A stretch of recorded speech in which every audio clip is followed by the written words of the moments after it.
Welcome to sky coaching classes. आज हम करेंगे क्लास 9th मैथ्स में चैप्टर नंबर 8 का एक्सरसाइज 8.2 में क्वेश्चन नंबर 5 और 6। क्वेश्चन नंबर 5 आपके सामने, तो चलिए करते हैं फटाफट से इसे। In a parallelogram A B C D, आपके सामने फिगर दिखाई दे रही होगी जहाँ पे ए बी सी डी एक पैरेललोग्राम है। ठीक है। E and F are the mid points of sides A B and C D. E जो है वो ए बी का मिड पॉइंट है और जो एफ है वो सी डी का मिड पॉइंट है। ठीक है, देखिए ई ए बी के मिड पॉइंट और जो एफ है वो सी और डी का मिड पॉइंट है respectively. Show that the line segment A F, हमें ये दिखाना है कि जो लाइन सेगमेंट ए एफ है एंड जो लाइन सेगमेंट ई सी है trisect the diagonal B D. ये जो बी डी डायगोनल जा रहा है बीच में, इसको ये तीन पार्ट्स में डिवाइड कर रहा है। बाइसेक्ट का मतलब होता है दो पार्ट्स में डिवाइड करना और ट्राइसेक्ट का मतलब होता है तीन पार्ट्स में डिवाइड करना। ठीक है, तो बेसिकली मुझे ये शो करके दिखाना है कि ये ए से लेकर ई तक, ए से लेकर एफ तक का जो डायगोनल है लाइन सेगमेंट है और जो ई से लेकर सी तक की लाइन जा रही है और बीच में हमारा ये जो डी बी डायगोनल है, इसको ये तीन अलग अलग पार्ट्स में डिवाइड कर रही है। वो पार्ट्स कौन कौन से हैं हमारे, तो ध्यान से देखिए, डी से लेकर पी तक, पी से लेकर क्यू तक और क्यू से लेकर बी तक। ठीक है, तो मुझे यही शो करना है कि D P is equals to P Q और P Q is equals to Q B. मैं इनको दो तरीके से कह सकता हूँ। या तो मैं बोलूँ कि ये इसको तीन पार्ट्स में डिवाइड कर रही है, ठीक है, और या फिर मैं बोलूँ कि ये तीनों के तीनों पार्ट्स इक्वल हैं। बात एक ही होगी, हमारा जो डीपी है वो जो पी क्यू है और क्यू बी है ये बराबर ही माने जाएंगे। जैसे बाइसेक्ट में क्या होता है, दो बराबर बराबर भागों में बांटना, और यहाँ ट्राइसेक्ट कर रही है यानी तीन बराबर बराबर भागों में बांट रही है। तो पहले मैं ये चीज़ लिख लेता हूँ कि मुझे क्या शो करके दिखाना है। तो टू शो, हमको क्वेश्चन के अंदर जो चीज दिखानी है वो है B Q is equals to P Q is equals to P D. ठीक है, फिगर में देखिए बी से लेकर क्यू तक इज इक्वल्स टू पी से लेकर क्यू तक और पी से लेकर डी तक, ये तीन लाइनें दिख रही होंगी आपको। मैं इनको डार्क कर लेता हूँ ताकि आपको क्लियर हो जाए। ये एक लाइन, फिर यहाँ से आता है ये दूसरी लाइन और फिर यहाँ से आता है ये तीसरी लाइन। ठीक है, तो मुझे ये प्रूफ करके दिखाना है। चलिए करते हैं फटाफट से। सबसे पहले देखिए इस फिगर में ये एक पैरेललोग्राम है। पैरेललोग्राम में जो आमने सामने वाले साइड्स होती है यानी अपोजिट साइड्स, वो बराबर और पैरेलल होती हैं। तो ये जो ए बी होगा और ये जो सामने सी डी है ये बराबर होंगे, सीधी सी बात है। तो मैं लिखूंगा A B is equals to C D. ठीक है, ए बी और सी डी बराबर हैं। अब ध्यान से देखिए, जब कोई दो चीजें आमने सामने बराबर हैं, ठीक है, मैं यहाँ रफ करके दिखाऊंगा आपको कि ये एक लाइन और ये दूसरी लाइन, मान लीजिए ये दोनों लाइन बराबर है, तो इनका जो आधा होगा यानी यहाँ से लेकर यहाँ तक और इसका आधा यहाँ से लेकर यहाँ तक, ये भी आपस में बराबर होगा और आधा आधा। ठीक है, तो तब जब कोई दो पूरी चीज आपस में बराबर होती है तो उनका आधा भी बराबर होता है। ठीक है, तो ए बी और सी डी दो पूरी पूरी लाइन है, ये बराबर है, तो इनका आधा ही बराबर होगा। इसका आधा मैं ले लेता हूँ, हाफ ए बी बराबर होगा हाफ ऑफ सी डी के। ठीक है, half A B is equals to half of C D. तो हाफ ए बी, अब इस फिगर में देखते हैं, पूरा ए बी यहां से लेकर यहां तक है और ये ई इसका मिड पॉइंट है यानी आधा ए बी ए ई और ई बी, ये भी आधा और ये भी आधा। तो मेरे ऊपर है मैं कौन सा आधा लेना चाहता हूं, मैं ये वाला आधा लूंगा ए से लेकर ई तक। तो हाफ ए बी की जगह मैं लिख लूंगा ए ई। और सी डी देखिए, सी डी में जो एफ है वो मिड पॉइंट है यानी ये भी इसको दो बराबर भागों में बांट रहा है, डी से एफ और एफ से सी, ये भी आधा माना जाएगा और ये भी आधा माना जाएगा। मुझे अपने क्वेश्चन में प्रूफ करने के लिए मैं लूंगा एफ और सी को। तो एफ और सी, तो ए जो है वो एफ सी के बराबर है यानी यहाँ का ए ई, फिगर को आप ध्यान से नोटिस करिएगा, यहाँ का ए ई और यहाँ का एफ सी बराबर है। ठीक है, तो मैंने यहाँ पे शो बराबर कर लिया। अब ध्यान से देखिए, ये जो पूरा ए बी था और जो ऊपर वाला सी डी था ये पैरेलल भी थे, तो इनके जो आधे आधे होंगे वो भी तो पैरेलल होंगे, बिल्कुल होंगे। तो मैं कह सकता हूं कि also A E is parallel to F C. और आपको पता है जब आमने सामने वाली लाइंस इक्वल और पैरेलल होती हैं तब वो पैरेललोग्राम बन जाता है। तो ए ई और एफ सी ये आमने सामने वाली लाइंस हैं, ये पैरेलल भी हैं और इक्वल भी हैं। तो मैं क्या कह सकता हूँ, ए ई सी एफ, ये पूरा आपको दिख रहा होगा, मैं लाइनिंग डार्क कर देता हूँ, यहाँ से लेकर यहाँ तक, और ये यहाँ से यहाँ तक, यहाँ तक एक छोटा सा आपको पैरेललोग्राम दिख रहा होगा ए ई सी एफ। तो मैं कह सकता हूँ कि therefore A E C F is a parallelogram, A E C F एक पैरेललोग्राम बन गया। ठीक है, अब हम अपनी जो ये इसको ट्राइसेक्ट करने के लिए एक ट्रायंगल लेंगे, उस ट्रायंगल नाम है ए बी पी। ए ये रहा, बी ये रहा और पी ये रहा, छोटा सा ट्रायंगल है, यहाँ से यहाँ तक ए बी और ये पी। ठीक है, बीच में मिडिल ट्रायंगल दिख रहा होगा, इस ट्रायंगल को लेते हैं। So in triangle A B P, A B P triangle में देखिए जो ई है वो एक मिड पॉइंट है। ठीक है, ई यहाँ पे मिड पॉइंट है ए बी का, और यहां से लेकर ये यहां तक एक लाइन जा रही है। तो पहले मैं लिख लेता हूं E is the mid point of A B, mid point of A B, इसमें ई ए बी का मिड पॉइंट था। ठीक है, और अब ने अभी अभी मैंने ए ई सी एफ इस पूरे को एक पैरेललोग्राम बना दिया। पैरेललोग्राम में अपोजिट साइड्स इक्वल होती हैं और पैरेलल होती हैं, तो ए ई जो है वो एफ सी के इक्वल होगी और पैरेलल होगी, और जो पूरा सी ई है ये एफ ए के इक्वल और पैरेलल होगी। जब ये पूरा लाइन सी से लेकर ई तक और एफ से लेकर ए तक पैरेलल और इक्वल हैं, तो इनका आधा यानी ई क्यू और ए पी ये भी पैरेलल और इक्वल होंगे, बिल्कुल होंगे। तो इसी में से मैं कह सकता हूं कि E Q is parallel to A P. E mid point भी है और जो ई क्यू है वो ए पी के पैरेलल भी है। मैं आपको दोबारा समझा देता हूं जिसको समझ में ना आया हो कि ई क्यू ए पी के कैसे पैरेलल हैं। तो ध्यान से देखिए, रफ समझा रहा हूं यहाँ पे। सो ए ई सी एफ एक पैरेललोग्राम बन गया। पैरेललोग्राम में अपोजिट साइड्स पैरेलल और इक्वल होती हैं, हम पैरेलल पे ध्यान देंगे। तो यहाँ पे जो सी ई है वो ए एफ के पैरेलल होगा, सी ई इज पैरेलल टू, ये मैं समझाने कर रहा हूँ, आपको ये क्वेश्चन में लिखना नहीं है। ठीक है, जब आप एग्जाम दोगे आपको ये चीज़ लिखनी है, ये सिर्फ समझने के पर्पज से है। तो सी ई जो है वो पैरेलल है ए एफ के, और जो सी ई का आधा है वो ई क्यू मान लेते हैं, ई क्यू। तो और ए एफ का आधा ए पी। ठीक है, तो जब ये पूरा और ये पूरा और ये इसका आधा और ये भी इसका आधा, तो जब जो पूरे पूरे वाले पार्ट्स हैं वो पैरेलल है तो उनका आधा भी पैरेलल होगा। तो उसी से मैंने ये यहाँ पे लिया है। तो आपने कोई मिड पॉइंट थ्योरम का जो उल्टा है कन्वर्स और मिड पॉइंट थ्योरम, वो तो आपने पढ़ी होगी। जब भी एक यहाँ से कोई पॉइंट खींचा जाता है दूसरे, मतलब एक लाइन सेगमेंट बनाया जाता है और वो लाइन सेगमेंट अपने सामने वाली लाइन के पैरेलल हो, तो जहां वो कट करता है, इंटरसेक्ट करता है, उस पॉइंट को हम मिड पॉइंट मान लेते हैं। ठीक है, तो E is the midpoint and EQ is also parallel to AB, then we can say that Q is the midpoint. Q is the midpoint of BP. Q जो है यहाँ पे BP का midpoint बन गया है। रीजन लिखेंगे हम, कौन से रीजन से बना? So converse of mid point theorem, converse of, short में लिख देंगे MPT, कन्वर्स ऑफ MPT। ठीक है, सो ये एक लाइन है, मान लेते हैं बी से लेकर पी तक इस ट्रायंगल की। ठीक है, जो ट्रायंगल हम ले रहे थे, इसमें क्यू हमारा मिड पॉइंट बन गया। जब भी कोई मिड पॉइंट बनता है तो वो क्या, जैसे एक मैंने ये लाइन खींची ए सी और बीच में मिड पॉइंट दे दिया एम, तो जब भी मिड पॉइंट आता है ना तो वो इनको दो बराबर बराबर हिस्सों में बांट देता है। A M is equals to M C, मैं ये कर सकता हूँ A M is equals to A C, A M is equals to M C, है ना। तो यहाँ पे लाइन थी हमारी बी से लेकर पी तक और हमारा क्यू बन गया मिड पॉइंट। तो जो बी क्यू होगा और ये पी क्यू होगा ये आपस में बराबर हो जाएंगे। तो मैं यहाँ पे कंक्लूजन लिख सकता हूँ कि B Q is equals to Q P.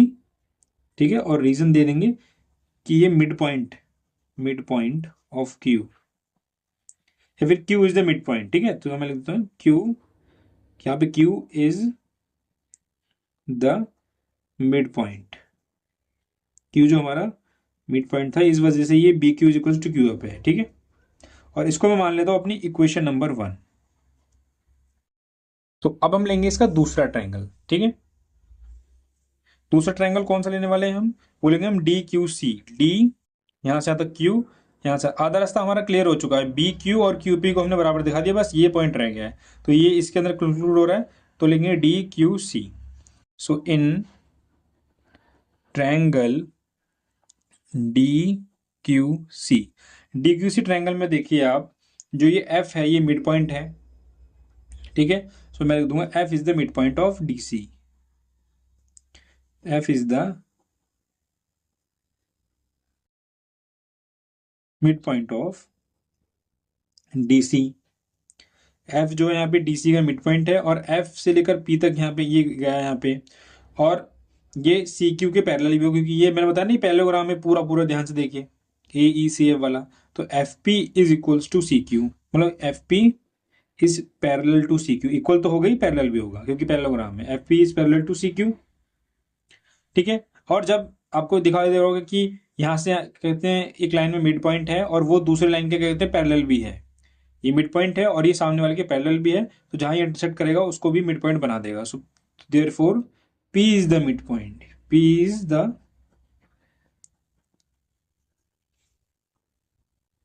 Mid point of D Q, P जो है वो डी क्यू का मिड पॉइंट बन गया। ये भी हमने किससे किया, converse of BPT, sorry PPT नहीं, कन्वर्स ऑफ एमपीटी, बीपीटी दूसरे मुझे याद आ गया, मिड पॉइंट थ्योरम, ठीक है।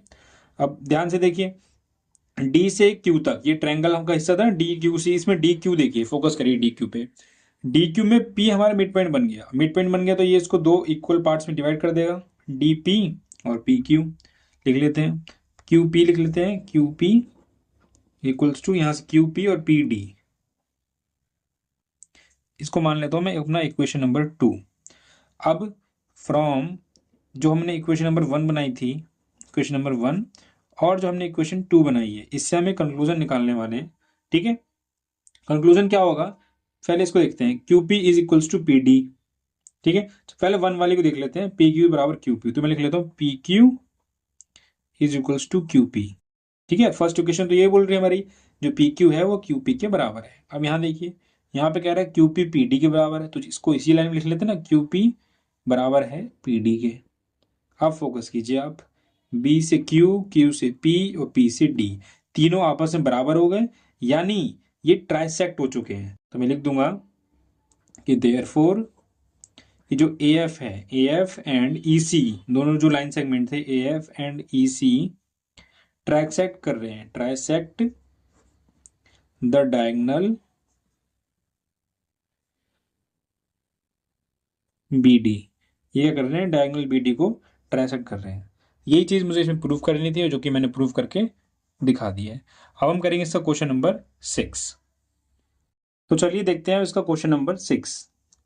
ABC is a triangle right angled at C, आपके सामने एक ट्रायंगल दिखाई दे रहा है जिसका नाम क्या है, ए बी सी। अभी नेमिंग मैंने करी नहीं, आपके साथ साथ मैं नेमिंग करूंगा, जिसमें कहा गया कि राइट एंगल है सी पर, तो राइट एंगल यहीं पे होगा, तो इस पॉइंट को मैं मान लेता हूँ सी, ये हो जाएगा आपका ए और ये हो जाएगा आपका बी, ठीक है।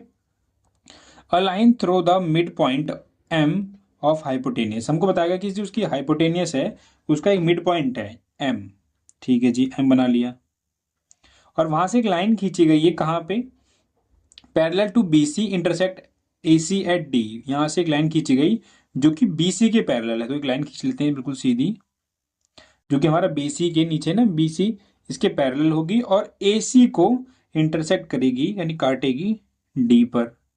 और तो क्या क्या हमको प्रूफ करके दिखाना है, D is the mid point of A C, ठीक है। सो डी है वो ए सी का मिड पॉइंट है, फर्स्ट चीज। M D is perpendicular on A C, ये जो एम डी है वो ए सी के ऊपर परपेंडिकुलर है, यानी 90 डिग्री का एंगल बना रही है दोनों तरफ। और क्या बताना है हमको कि जो सी एम है वो एम ए के बराबर और एम ए है जो हाफ ऑफ ए बी के बराबर है। चलिए फर्स्ट से शुरुआत करते हैं कि D is the mid point of A C. Figure आपके सामने रहेगी, सॉल्यूशन। तो देखिए, हमको प्रूफ करना है जो डी है वो मिड पॉइंट है ए सी का, तो इसके लिए हमें एक ट्रायंगल की जरूरत पड़ेगी। कौन सा triangle, triangle A B C, एक ही ट्रायंगल हमारे पास। So in triangle A B C, A B C triangle में हमको ये बताया गया कि जो बी जो एम है वो ए बी का मिड पॉइंट है, तो लिख देंगे M is the mid point of A B. ठीक है, और हमको इसके क्वेश्चन में ये बताया गया कि जो एम डी है वो पैरेलल है बी से लेकर सी तक। तो लिख देंगे M D is parallel to B C. ठीक है, जो ये मिड पॉइंट हमको क्वेश्चन में गिवन था और ये पैरेलल वाली बात भी हमें क्वेश्चन में गिवन है। ठीक है, मैं भी आपको क्वेश्चन में दिखा भी दूंगा कि ये बात कहाँ कही गई है। तो आपने देखा होगा कि जो कन्वर्स और मिड पॉइंट थ्योरम हमसे क्या बोलती है, वो यही कहती है कि किसी भी ट्रायंगल के अंदर एक मिड पॉइंट से सामने की तरफ लाइन खींची गई, और जब ये दो और उसके जो सामने वाली लाइन होगी नहीं, ये जब ये आपस में पैरेलल होंगी तो जो लाइन यहाँ जहां तक कटेगी, ये जिस पॉइंट पे कटेगी वो पॉइंट एक मिड पॉइंट बन जाएगा। सो हम कह सकते हैं इसी के तौर पर D is the mid point of A C. और ये कौन कह रहा है? हम नहीं कह रहे, ये कह रही converse of mid point theorem. So converse of M P T, converse of mid point theorem ऐसा कहती है। ठीक है, तो हमारा फर्स्ट पॉइंट था जो कि हमको प्रूफ करके दिखाना है, D is the mid point of AC, और हमने वो प्रूफ कर दिया है। मैं आपको दिखा भी देता हूं। तो देखिए इस क्वेश्चन में कहा दिया गया, तो देखिए M mid point M of hypotenuse, यहाँ बोला गया कि हाइपोटेनियस पे जो एम था वो मिड पॉइंट था। ठीक है, इसलिए मैंने गिवन लिखा। और हमसे ये भी कहा गया कि एक पैरेलल लाइन खींची जाए बी तक एम से, जो इंटरसेक्ट करेगी ए सी को डी पर, तो ये पैरेलल भी हो गई बी सी के। दोनों चीज हमें क्वेश्चन में गिवन थी। दूसरा हमें जो सॉल्व करना है वो है हमारा M D is perpendicular on A C. करते हैं फटाफट से। सेकेंड पॉइंट है हमारा एम डी जो है परपेंडिकुलर करना है, करते हैं। So as D M is parallel to B C, देखिए जो डी एम है वो बी सी की पैरेलल है। डी एम एम डी की बात होती है, लाइन में कोई फर्क नहीं होता। आप बच्चे कंफ्यूज होते हैं कि पहले लिख दिया एम डी, आप लिख रहे हैं डी एम, उसमें कोई दिक्कत नहीं है। जैसा हम क्वेश्चन करवाते समय समझ में आता है वैसा लिखते हैं। ठीक है, तो एम डी डी एम एक ही बात होती है। तो डी एम आपको पता है जो डी एम है वो बी सी के पैरेलल है। ठीक है, सो आपको साफ साफ दिखाई देना चाहिए कि ये एक सीधी लाइन जा रही है डीएम की, दूसरी लाइन जा रही है बीसी की, यानी दो पैरेलल लाइंस। इसे तीसरी ये लाइन काट रही है एसी की, जो कि एक ट्रांसवर्सल की तरह काम कर रही है। ठीक है, और एक एंगल बन रहा है यहाँ और एक एंगल बन रहा है यहाँ। ये एंगल सी वाला है और ये एंगल डी वाला है, और ऐसे एंगल्स को हम बोलते हैं कॉरस्पॉन्डिंग एंगल्स। और आपको पता है कि कॉरस्पॉन्डिंग एंगल्स बराबर होते हैं। तो इस केस में डीएम और सीएम में एंगल डी इक्वल होगा एंगल सी के। ठीक है, सो एंगल डी की तो अभी कोई वैल्यू है ही नहीं, एंगल सी जो है वो 90 डिग्री का है, तो यहां से प्रूफ हो जाएगा angle D is equals to 90 degree. और एंगल डी और सी क्यों बराबर होंगे, तो हम ये भी चीज लिखेंगे क्योंकि ये कॉरेस्पॉन्डिंग एंगल है। जिसको भी समझ में ना आ रहा हो कॉरेस्पॉन्डिंग एंगल वगैरह क्या है, आप क्या कहते हैं, ट्रायंगल्स की एक इंट्रोडक्शन वीडियो है, आप उसमें जाके देख सकते हैं, वहां बताया है मैंने। लाइन्स एंड एंगल्स में भी आपको मिल जाएगा ये। ठीक है, तो कॉरेस्पॉन्डिंग एंगल्स की वजह से ये बराबर थे। अगर डी 90 डिग्री का है तो बस ये प्रूफ हो गया हमारा। परपेंडिकुलर किसको बोलते हैं? परपेंडिकुलर 90 डिग्री को तो बोलते हैं कि एम डी जो है वो परपेंडिकुलर है एंगल ए सी पे, सॉरी लाइन ए सी पे। ठीक है, थर्ड पॉइंट देख लेते हैं। थर्ड क्या है हमारा? थर्ड में हमसे बोला है सी एम को बराबर दिखाना है एम ए के, और एम ए को बराबर दिखाना है हाफ ऑफ ए बी के। ये भी कर देते हैं थर्ड पॉइंट। ठीक है, देखिए सी एम कहाँ है? अभी तो है ही नहीं सी एम, सी एम बनानी पड़ेगी हमको, बना लेते हैं। ये हो गया सी एम। और एम ए कहाँ है? एम ए भी ये हमारा ये रहा। ठीक है, साफ साफ दिख रहा होगा सी एम एम ए। तो सी एम जो है वो यहाँ है और एम ए वहाँ है, तो यहाँ मुझे दो ट्रायंगल दिखाई दे रहे हैं। एक तो A M D, A M D ये ऊपर वाला ट्रायंगल, दूसरा ट्रायंगल है C M D, C M D ये अंदर वाला ट्रायंगल। तो सी एम इस ट्रायंगल का हिस्सा है, एम ए इस ट्रायंगल का हिस्सा है। अगर दोनों को बराबर दिखाना है तो मैं इस ट्रायंगल को और इस ट्रायंगल को कॉन्ग्रुएंट प्रूफ कर दूंगा, और बाय सीपीसीटी इसकी साइड को बराबर दिखा दूंगा उसकी साइड की, जो अब तक मैं हम ट्रायंगल वाले चैप्टर में करते आए थे। करते हैं। So in triangle A M D and C M D, A M D में देखते हैं क्या चीज मुझे दिखाई दे रही है। देखिए ये जो ए डी है और ये जो सी डी है ये इक्वल होंगे। क्यों? क्योंकि बीच में मिड पॉइंट है हमारा डी, और जो मिड पॉइंट डी है वो उसको दो बराबर बराबर भागों में बांट रहा है। So A D is equals to C D. Reason दे देंगे, D is the mid point, D is the mid point of A C. D जो है वो ए सी का मिड पॉइंट है, इसलिए आपस में बराबर है। और देखते हैं और क्या चीज़ दिख रही है मुझे। और देखिए यहाँ पे एक एंगल बन रहा है, एंगल ए डी एम। कहाँ? ए डी एम, यानी ये वाला एंगल। और यहाँ पे मैं नेमिंग कर लेता हूँ, ये एंगल और ये एंगल, इसको मान लेता हूँ एंगल 1, इसको angle 2। So angle A D M, जिसे मैं एंगल 1 भी बोल सकता हूँ, और दूसरा एंगल सी डी एम, जिसे एंगल 2 भी कहा जा सकता है, दोनों बराबर हैं। क्यों? क्योंकि ईच 90, अभी मैंने प्रूफ किया ये वाला, तो ये वही चीज़ है, तो ईच 90, दोनों 90 डिग्री के। और देखिए डीएम मुझे कॉमन दिखाई दे रहा है, DM is equals to DM. कहाँ है डीएम? बीच में, बिल्कुल बीच में। तो डीएम इसका भी हिस्सा है और डीएम इसका भी हिस्सा है, DM is equals to DM. Reason देंगे कॉमन। ठीक है, तो फर्स्ट वाला हमारी साइड थी, दूसरा वाला एंगल था, तीसरी वाली साइड थी। तो बाय साइड एंगल साइड हम क्या कह सकते हैं, देयरफॉर कि triangle A M D congruent proof हो गया है ट्रायंगल सी एम डी के। रीजन देंगे बाय साइड एंगल साइड के। अब आपको भी पता है कि जब कोई दो ट्रायंगल कॉन्ग्रुएंट प्रूफ हो जाएं तो सीपीसीटी के जरिए मैं उनकी कोई भी साइड से कोई भी एंगल बराबर दिखा सकता हूं। तो मैं क्या करूंगा, इस ट्रायंगल का सी एम ले लूंगा, उस ट्रायंगल का ए एम ले लूंगा। तो C M is equals to A M, और रीजन दे दिया by C P C T. ठीक है, ट्रायंगल्स वाले चैप्टर में हमने किया है ये सब। अब देखिए, हाँ और क्या है, तो ए बी है, आपको पूरी ए से लेकर बी तक लाइन दिखाई दे रही है, और एम ए जो है वो ए बी का आधा ही तो है। ये ए बी पूरी लाइन, और जो ए एम ए है यहाँ से लेकर यहाँ तक, ये इस ए बी का आधा है। तो मैं कह सकता हूँ जो एम ए है,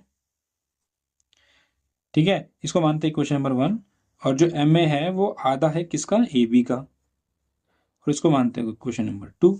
अब फ्रॉम इक्वेशन 1 एंड 2, इक्वेशन 1 में क्या है, सी एम है बराबर ए एम के, या एम ए के बाद एक ही होती है, एम ए ले लेते हैं क्योंकि हमारे क्वेश्चन में भी एम ए दिया हुआ है। ठीक है, तो सी एम है बराबर एम ए के, और एम ए किसके बराबर है? हाफ ए बी के, ए बी का आधा है ना। तो सी एम बराबर एम ए बराबर हाफ ए बी, यही प्रूव करना था, वो प्रूफ हो चुका है। सो क्वेश्चन नंबर 5 और 6 दोनों डन हो चुके हैं। ये एक्सरसाइज यहाँ पे खत्म होती है आपकी। मिलेंगे अगली वीडियो में जल्दी, तब तक के लिए धन्यवाद।